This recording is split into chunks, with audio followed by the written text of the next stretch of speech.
ಎಲ್ಲರಿಗೂ ನಮಸ್ಕಾರ. Welcome back to green honey Kannada vlogs ಅಂತ ಹೇಳ್ತಾ ಇವತ್ತು ಒಂದು ಪುಣ್ಯಕ್ಷೇತ್ರದ ಬಗ್ಗೆ ಒಂದು ಮಾಹಿತಿಯನ್ನು ಕೊಡೋಣ ಅಂತ ಈ ವಿಡಿಯೋನ ಮಾಡ್ತಾ ಇದ್ದೀನಿ.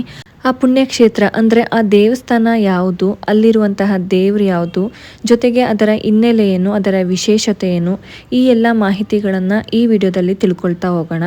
ಅಂದಾಗೆ ನಾನಿವತ್ತು ನಿಮ್ಮೆಲ್ಲರಿಗೂ ತೋರಿಸ್ಬೇಕು ಅಂತ ಅಂದ್ಕೊಂಡಿರೋ ದೇವಸ್ಥಾನದ ಹೆಸರು ಒಲೆಮತಾಯಿ ದೇವಸ್ಥಾನ.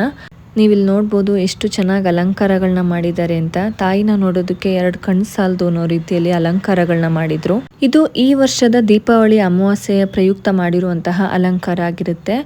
ಬನ್ನಿ ಈಗ ಈ ದೇವಸ್ಥಾನದ ಬಗ್ಗೆ ಮತ್ತೆ ದೇವರ ಬಗ್ಗೆ ಒಂದಷ್ಟು ಮಾಹಿತಿಯನ್ನ ಇಲ್ಲಿ ಅರ್ಚಕರಿಂದನೇ ಕೇಳ್ತಾ ತಿಳ್ಕೊಳ್ತಾ ಹೋಗೋಣ. ಸರ್ ನಮಸ್ಕಾರ. ಇದು ಒಲೆಮತ್ ದೇವಸ್ಥಾನ ಅಲ್ವಾ? ಇದು ಎಲ್ಲಿ ಬರೋದು ಅಂತ ಹೇಳ್ತೀರಾ ಎಲ್ಲರಿಗೂ? ಮೈಸೂರು ಡಿಸ್ಟ್ರಿಕ್ಟ್ ನಂಜನಗೂಡು ತಾಲೂಕು, ಗುಂಡ್ಲುಪೇಟೆ ಮೇನ್ ರೋಡಲ್ಲಿ, ಗುಂಡ್ಲುಪೇಟೆ ಮೇನ್ ರೋಡ್ ಹೋಗ್ಬೇಕಾದ್ರೆ ರೈಟ್ ಸೈಡ್ಗೆ ಒಂದು ಕ್ರಾಸ್ ಕಟ್ ಆಗುತ್ತೆ, ಅಲ್ಲಿ ಕಳಲೆ ಅಂತ ಊರು. ಇದು ಮೈಸೂರು ರಾಜರ ಆಳಿರುವಂಥ ಒಂದು ಊರಿರ್ಬೋದು. ಹಿಂದೆ ಇತಿಹಾಸ ಹೇಳ್ಬೇಕು ಅಂತಂದರೆ ಇದು ಕಳಲೆ ಒಂದು ತಾಲೂಕಾಗಿತ್ತು. ರಾಜರ ಆಳ್ವಿಕೆ, ನಮ್ಮ ಮೈಸೂರು ರಾಜರ ಆಳ್ವಿಕೆ ಇದ್ದಾಗ ತಾಲೂಕಾಗಿತ್ತು. ಇನ್ನೆಲ್ಲಾಗಿ ಇಲ್ಲಿ ನಮ್ಮ ಪೂರ್ವ ಜನಾಂಗದ ಈ ಒಂದು ಏನು ಬೀದಿ ಇದೆ, ಇಲ್ಲಿ ಸುಮಾರು ಒಂದು 13 ದೇವಸ್ಥಾನಗಳಿದ್ದಾವೆ. ಅದರಲ್ಲಿ ನಮ್ಮ ರೇವಣ ಸಿದ್ದೇಶ್ವರ ಅನ್ನೋದು ಒಂದು ಇಲ್ಲಿ ಗುರುಗಡಿ ಇದು. ಈ ಗುರುಗಡಿ ಇದರಲ್ಲಿ ಹೆಣ್ಣು ದೇವರುಗಳು ಎಂಟು ಹೆಣ್ಣು ದೇವರುಗಳಿದ್ದಾವೆ. ಆ 8 ದೇವರುಗಳಲ್ಲಿ ನಮ್ಮ ಒಲೆಮ ದೇವರು ಕೂಡ ಒಂದು ದೇವಸ್ಥಾನ ಆಗಿರ್ತದೆ. ಇದರ ವಿಶೇಷತೆ ಏನು, ಮತ್ತೆ ಇದು ಯಾವಾಗಲೂ ತೆಗ್ದಿರುತ್ತಾ, ವರ್ಷಕ್ಕೊಂದ್ಸಲನ ಆ ಥರನ? ಇದು ಸೋಮವಾರ ಮತ್ತು ಶುಕ್ರವಾರ, ಪ್ರತಿ ಅಮಾವಾಸ್ಯೆ ಮತ್ತು ಹುಣ್ಣಿಮೆ. ವಿಶೇಷ ದಿನಗಳು ಅಂತಂದರೆ ಯುಗಾದಿ, ದೀಪಾವಳಿ, ಗೌರಿ ಹಬ್ಬ, ಇನ್ನಿತರ ನಮ್ಮ ಹಿಂದೂ ಸಂಪ್ರದಾಯದಲ್ಲಿ ಏನು ಬರ್ತವೆ ಅಂತ ಹಬ್ಬಗಳ ದಿನ ವಿಶೇಷವಾಗಿ ಪೂಜೆ ಇರುತ್ತೆ.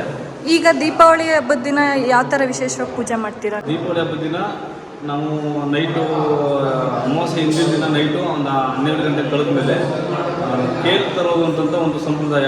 ಆ ಸಂಪ್ರದಾಯನ ಇಲ್ಲಿ ಕೆರೆ ಇದೆ, ಒಂದು ದೊಡ್ಡ ಕೆರೆ ಇದೆ. ಕೆರೆಯಿಂದ ನೈಟು ಒಂದು 12 ಗಂಟೆ ಮೇಲೆ ನಾವು ಒಂದು ಕಾರ್ಯವನ್ನು ಮಾಡ್ತೀವಿ. ತದನಂತರ ಬೆಳಗಿನ ಜಾವ ಒಂದು 7 ಗಂಟೆ ಮೇಲೆ ಈ ದೇವರಿಗೆ ಒಂದು ಮರಿ ಒಪ್ಸೋವಂಥ ಕೆಲಸನ ಮಾಡ್ತೀವಿ. ಅಂದರೆ ಅರ್ಕೆ ಮರಿ ಅಂತ ಏನು ಹೇಳ್ತಾರೆ, ಅದನ್ನು ನಾವು ಒಪ್ಸೋಂಥ ಕೆಲಸ ಮಾಡ್ತೀವಿ. ಅದಾದ ನಂತರ ದೇವರಿಗೆ ಎಡೆ ಪೂಜೆ, ಮಹಾಮಂಗಳಾರತಿ ಎಲ್ಲ ಇರ್ತದೆ. ಅದಾದ್ರೆ ಭಕ್ತಾದಿಗಳಿಗೆ ಪೂಜೆ ನೆರವೇರುತ್ತೆ, ಮತ್ತು ಅನ್ನ ಸಂತರ್ಪಣೆ ಇರ್ತದೆ. ಮತ್ತೆ ಇದು ಒಲೆಯಮ್ಮ ಅಂತ ಏನಕ್ಕೆ ಹೆಸರು ಬಂದಿರ್ಬೋದು? ಅಂದ್ರೆ ಒಲೆ ರೀತಿ ಇದೆ ಅಂತನಾ? ಯಾವ ತರ? ಅಂದ್ರೆ ಒಲೆ ಅಂತ ಏನಕ್ಕೆ ಆಯ್ತು ಅಂತಂದ್ರೆ, ಈ ರೇವಣ ಸಿದ್ದೇಶ್ವರ ಇಲ್ಲಿ ನಮ್ಮ ಏನು ಗುರುಗಡಿಯ ರೇವಣ ಸಿದ್ದೇಶ್ವರ ದೇವಸ್ಥಾನ ಇಲ್ಲಿದೆ. ಆ ದೇವರು ಹಿಂದೆ ನಮ್ಮ ತಾತರು ಹೇಳೋದ್ರ ಪ್ರಕಾರ ಏನಪ್ಪ ಅಂದ್ರೆ, ಆ ದೇವರು ಬಂದು ಇಲ್ಲಿ ನೆಲೆಗೊಂಡಾಗ ಆ ದೇವರು ಒಂದು ಏನೋ ಅವತ್ತು ನೈಟ್ ಊಟ ರೆಡಿ ಮಾಡ್ಕೋಬೇಕಾದ್ರೆ ಎಲ್ಲ ಸಾಮಗ್ರಿಗಳು ಇರ್ತವೆ ಇಲ್ಲಿ. ಸೌದೆ, ಅಕ್ಕಿ, ಅದು ದವಸ ಧಾನ್ಯ ಎಲ್ಲ ಇರ್ತದೆ.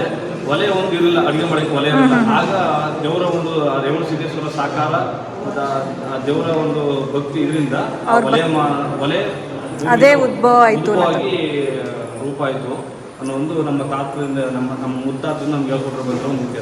ಅಲ್ಲಿಂದ ಬಂದಿರೋದು. ಇದು ಒಲೆಯಿಂದ ಮೂಡಿರೋ ಅಂತ ಒಲೆಯಮ್ಮ ವಿಗ್ರಹ. ನೀವು ನೋಡ್ತಾ ಇರೋದು ಇದು ವಿಗ್ರಹ ರೂಪದಲ್ಲಿದೆ. ವಿಗ್ರಹ ರೂಪದಿಂದ ಕೆಳಗಡೆ ಒಂದು ಮೂಲ ದೇವರದ್ದು ಬೇರೆ ರೀತಿ ರೂಪ ಇದೆ. ಸೇಮ್ ಅಂದ್ರೆ ನಾವು ಇಂಗ್ಲೀಷಲ್ಲಿ ಸ್ಟವ್ ಅಂತ ಅಂತೀವಿ, ಕನ್ನಡದಲ್ಲಿ ಒಲೆ ಅಂತ ಕರಿತೀವಿ. ಆ ಒಲೆ ರೂಪದಲ್ಲಿ ಇದೆ ನಮ್ಮ ಸ್ಟವ್ ರೂಪ, ಅಂದ್ರೆ ಎತ್ತೊಲೆ ಅಂತ ಕರಿತೀವಿ. ನಮ್ಮ ಮಣ್ಣಲ್ಲಿ ಮಾಡ್ತಾ ಇದ್ವಿ ಹಿಂದೆ. ಆ ರೂಪದಲ್ಲಿ ನಮ್ಮ ದೇವರು ಹೊಡೆದಿ ಮೂಡಿರೋದು ಒಳಗಡೆ. ಹಂಗಾಗಿ ಒಲೆಯಮ್ಮ ಅಂತ ಒಂದು ಹೆಸರು. ನಿಮ್ಮ ಹೆಸರು ಏನು ಸರ್? ಇಲ್ಲಿ ಕಾಂಟ್ಯಾಕ್ಟ್ ಮಾಡ್ಬೇಕಂದ್ರೆ ಅಥವಾ ಇಲ್ಲೇನಾದ್ರೂ ವಿಶೇಷ ಪೂಜೆ ಮಾಡಿಸ್ಬೇಕು ಅಂದ್ರೆ ಯಾವ ಥರ ಸರ್?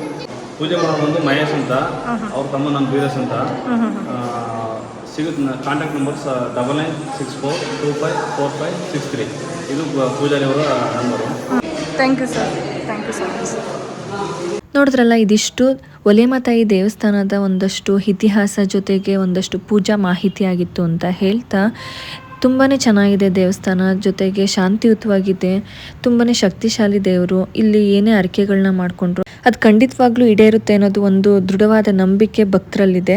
ಈ ಒಲೆಮತಾಯಿ ದೇವಸ್ಥಾನ ಮೈಸೂರು ಜಿಲ್ಲೆ ನಂಜನಗೂಡು ತಾಲೂಕು ಕಳಲೆ ಗ್ರಾಮದಲ್ಲಿದೆ. ನೀವು ಒಂದ್ಸಲ ಬಂದು ದರ್ಶನ ಮಾಡಿ ನಿಮ್ಮೆಲ್ಲ ಸಂಕಷ್ಟಗಳಿಗೆ ಪರಿಹಾರನ ಕಂಡುಕೊಳ್ಳಿ ಅಂತ ಹೇಳ್ತಾ, ಇದಿಷ್ಟು ದೇಗುಲ ದರ್ಶನದ ಒಂದು ಸಣ್ಣ ಮಾಹಿತಿಯಾಗಿತ್ತು. ಈ ಒಂದು ಮಾಹಿತಿ ಮತ್ತೆ ಈ ಒಂದು ಸಣ್ಣ ಪ್ರಯತ್ನ ನಿಮ್ಮೆಲ್ಲರಿಗೂ ಇಷ್ಟ ಆಗಿರುತ್ತೆ ಅಂತ ಅನ್ಕೊಳ್ತೀನಿ. ಧನ್ಯವಾದಗಳು.